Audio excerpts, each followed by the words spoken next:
All right, so this is definitely the last video of this whole, I don't know if I'd call it a video series, but a concept of me getting this going on. So here's a couple of things we did today. The EP booster that was here, it's not my thing. So I traded it and got a blues driver. I think this is going to be cooler. So this is the signal flow. Guitar goes in here, comes across the pedals, comes around, and we'll go into this. My old timeline has returned, and then it goes into the radial, and it splits out to the 2 amps. And then you come over here, and we've got our kind of half tent, which actually just is perfect.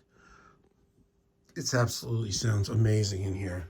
So yeah, that's it. We're gonna just run this down, and yeah, that's it.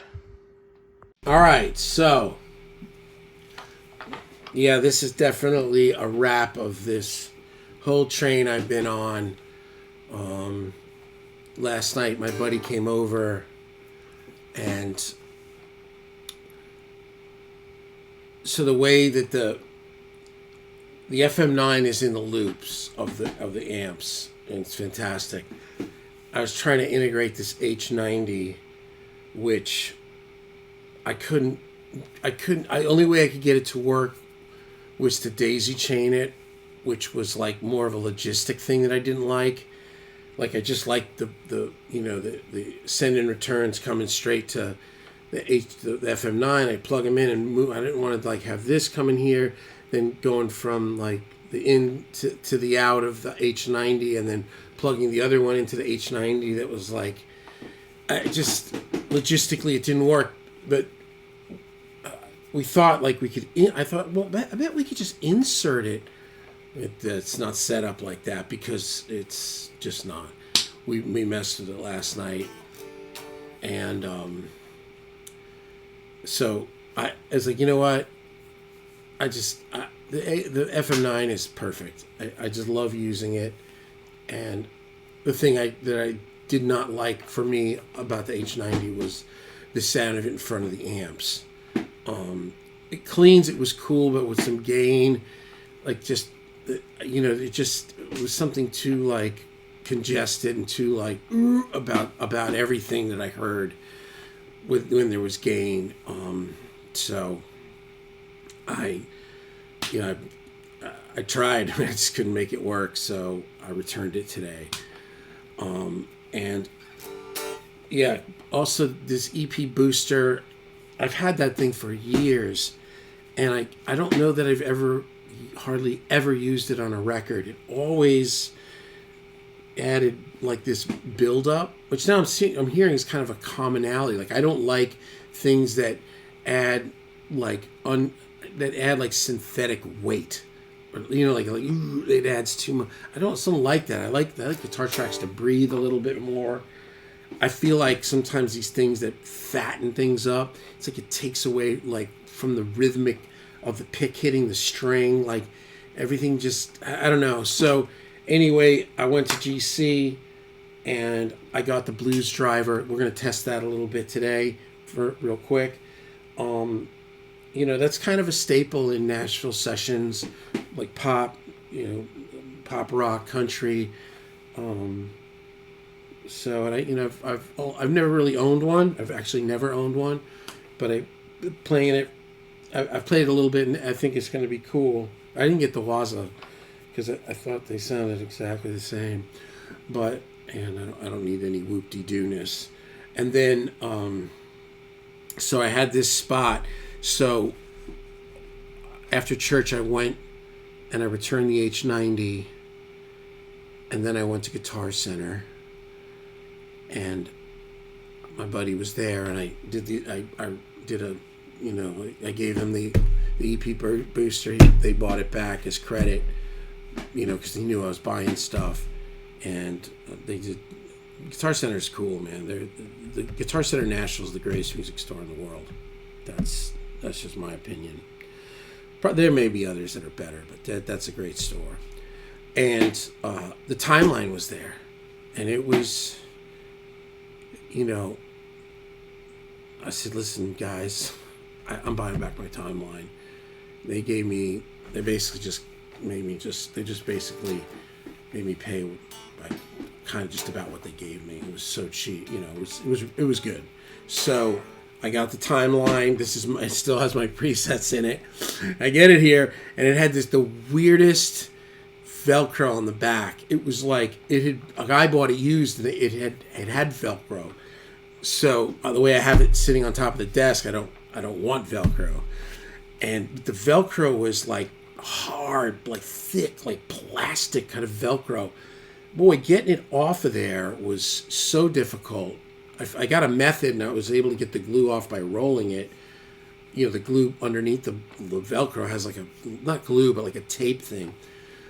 But the guy that originally did the Velcro, what a rookie move, put it right over the serial number. So, hence we don't know the serial number. But anyway, so we're back. Guess who's back? Back in town. Somebody said that at church today. So here's same sound, 800 on the left. Kind of middle of the road. That's just awesome and matchless.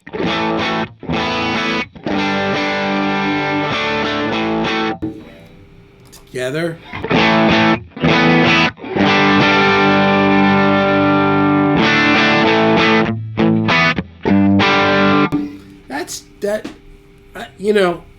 That's one of those things like I just can't believe what I'm hearing.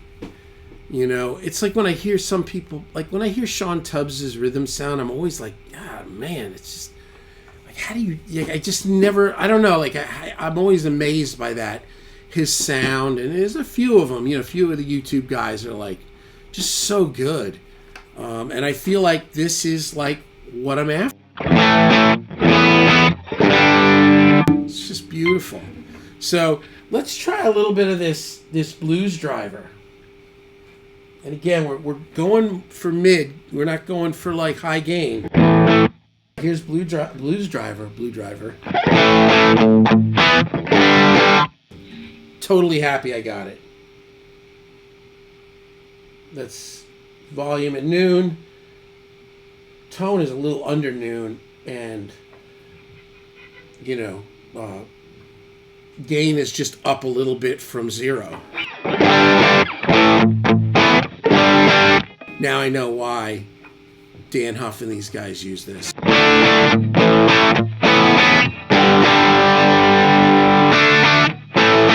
now if you put it back on, sorry, if you turn it off, and then turn it on, it's perfect. It is beyond my wildest dreams. And this has that opposite effect of the EP Booster. This kind of like focuses and leans out the sound just a little. And no Blues Driver. Yeah, Blues Driver, yes.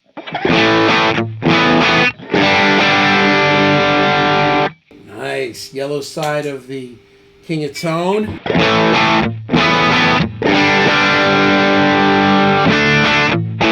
Boy, Blues Driver's not all that different. Blues Driver. Dude. It's like $100. Archer.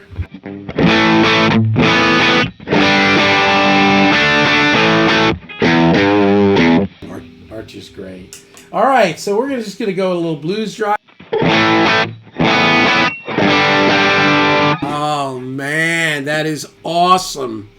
Now we're going to go and do a little delay. This is just the analog stereo in FM9.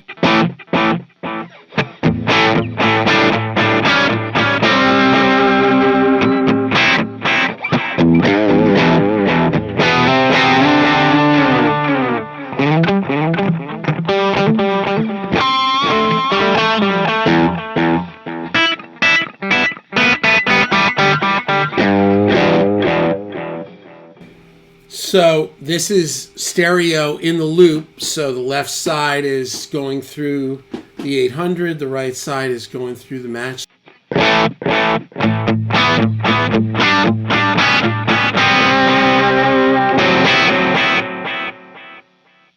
Okay. Now we're going to kill that. Now we're going to come over to our little fun. This is our digital delay in the timeline.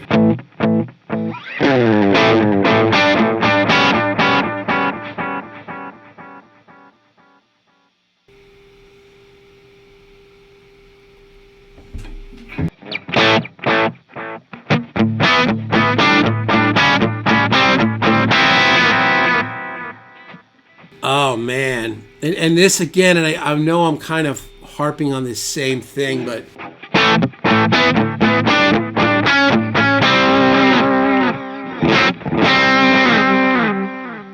so this is a different thing now. This is a mono delay in front of the amps. So this is being split out to 2 amps through the radio, so it's not stereo. The amps are left and right.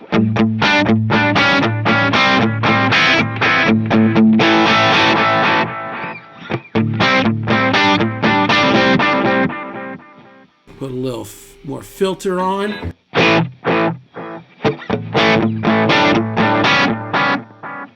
Okay, now let's try switching to D-Bucket. See if the tempo changes. Yeah, I don't understand why this does this. Oh, tick. There you go. Let's get it close. Here's one.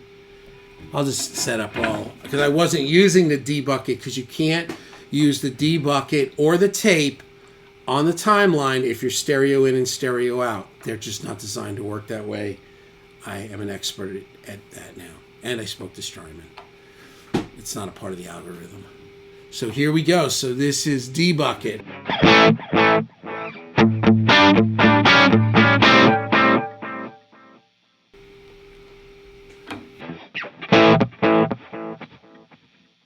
Modulation, a little less filter.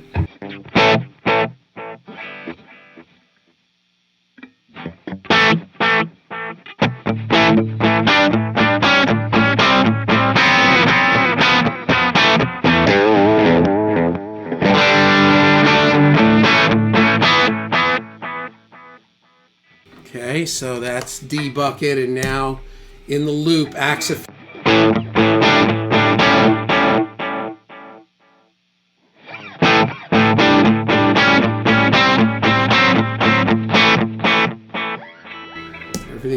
You can hear everything really clear in the loop, but when you go in front, it melds more in with the sound, because now we got the blues driver going through this echo.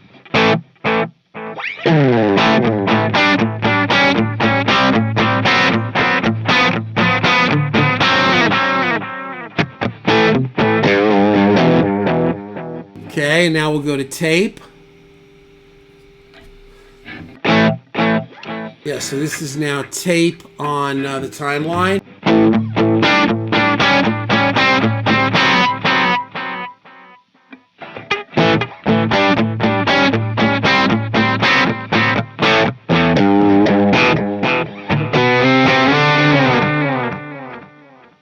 And then back to in the loop echo, Axe Effects.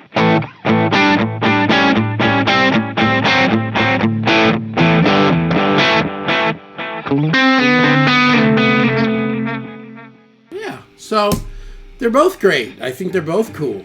The thing that with the timeline in the front also is that I can get echo into my 77, which doesn't have a loop. That's that blues driver. A little more gain.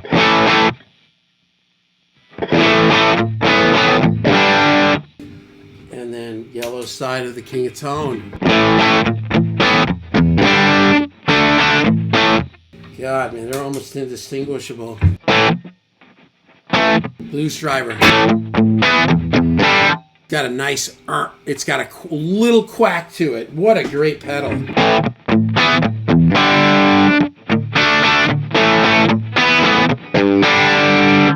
It's so pure. It's like retains the...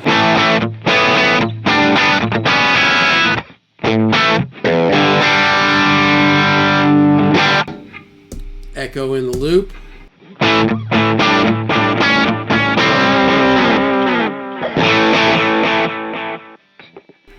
Timeline tape.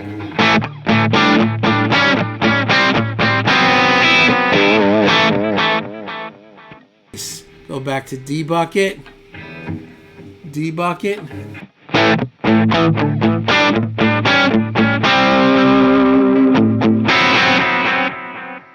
That is sweet. I don't know if you guys can hear that.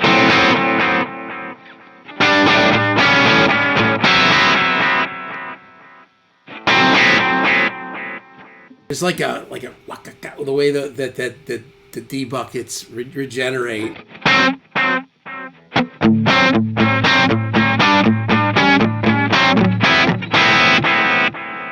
Oh man!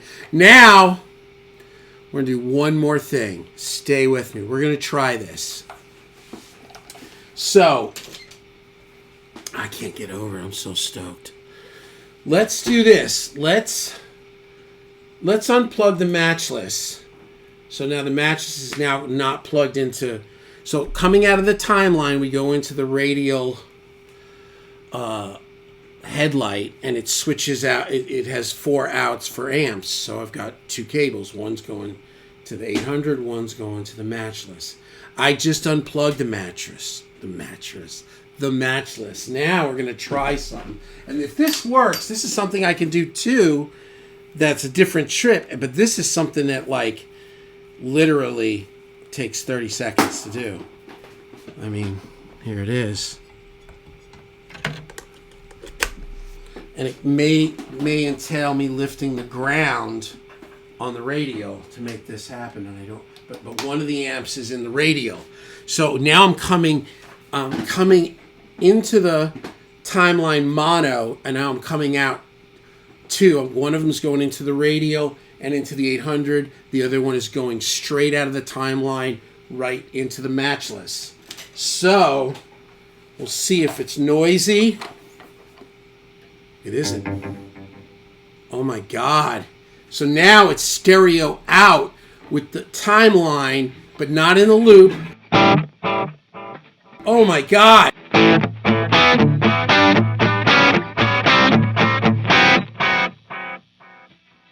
So I don't know if anybody else can hear that. I can hear it. The guitar sound just went poink, and now one of them is going through the radial. So if there was any kind of a ground loop, I can lift the ground on one of the amps, or I can just take 2 out straight out of the timeline right into the 2 amps, and it's right here. It's click click.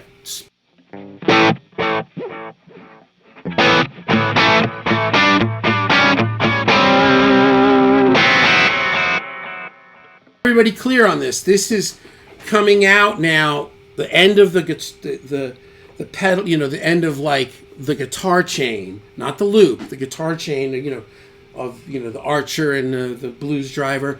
It's coming. At the end of it comes into the timeline, and now I'm going out the timeline into the 2 amps. So coming out stereo, out of timeline, in mono, out stereo.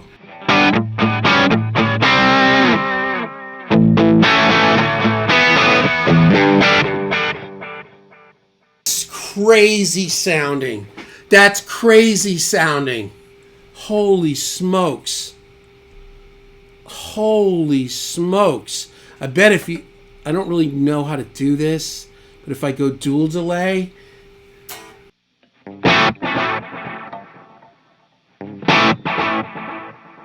Right, so if I was to slow this down. And there's like stereo. Yeah. We'll go back to D bucket. Go back to 120.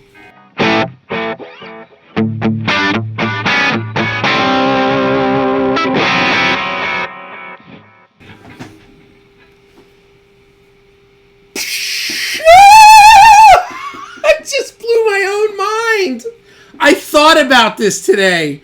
I thought, I wonder if I could do that.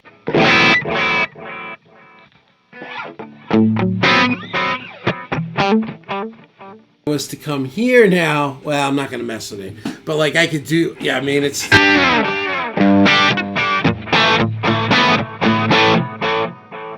little less modulation.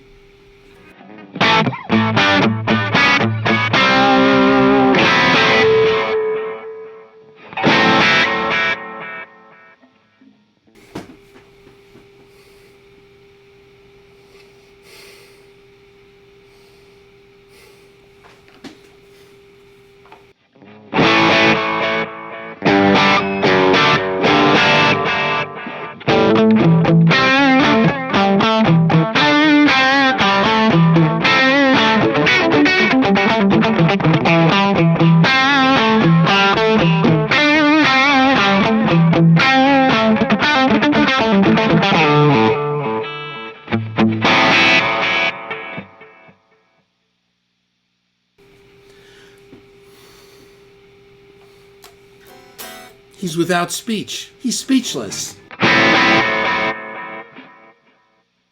That's money.